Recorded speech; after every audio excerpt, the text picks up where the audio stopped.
Halo semuanya, perkenalkan nama saya Reva Muhammad Asyaril Zubru dan rekan saya Denny Purwanto dari Universitas Langlang Buana.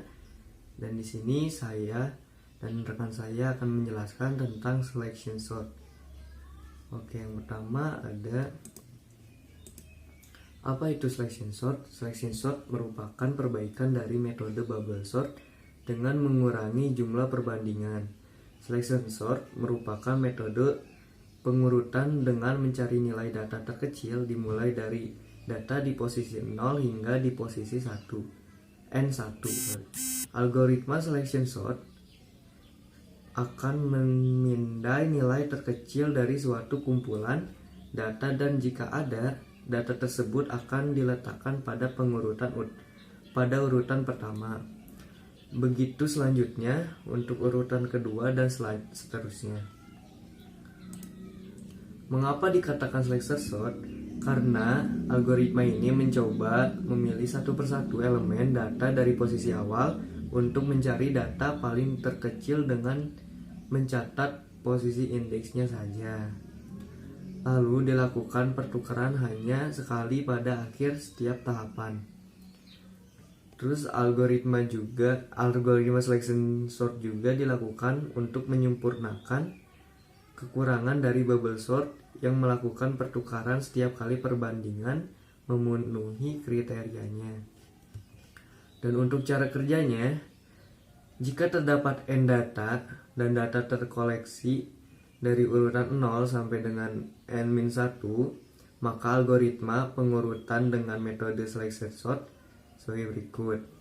Jadi cara data terkecil dalam interval J sama dengan 0 sampai dengan J sama dengan n-1. Dan yang kedua ada posisi pos ditemukan pada data yang terkecil ditukarkan data posisi pos dengan data posisi I jika K.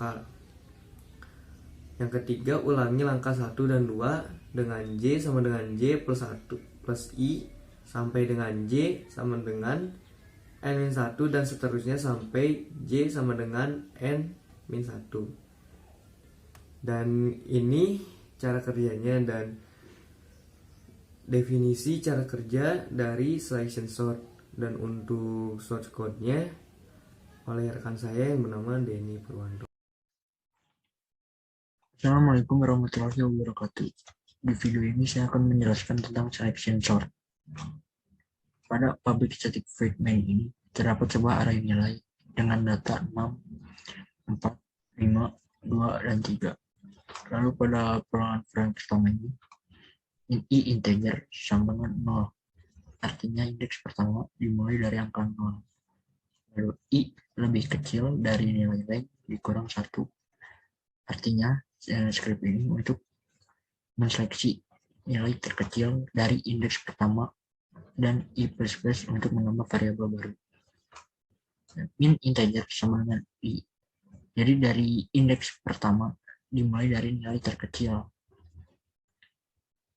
Lalu yang kedua X sama dengan 1 ditambah I. Artinya untuk menampung nilai terkecil dari indeks pertama dan di sini untuk membandingkan nilai min ke nilai terbesar yaitu menggunakan if nilai min nilai terkecil ke nilai terbesar min sama dengan X, yang dimana X ini untuk menampung data nilai terkecil ke nilai terbesar pada array nilai dari indeks pertama. Z integer sama dengan nilai min sama dengan nilai I sama dengan Z. Lalu pada yang for ini untuk menampilkan data dari indeks pertama ke indeks terakhir, yaitu dari nilai terkecil. Maka yang tadinya datanya 6, 4, 5, 2, dan 3 akan menampilkan data dari yang nilai terkecil ke nilai terbesar, yaitu 2, 3, 4, 5, dan 6. Sekian penjelasan dari saya. Mohon maaf bila ada kesalahan. Wassalamualaikum warahmatullahi wabarakatuh.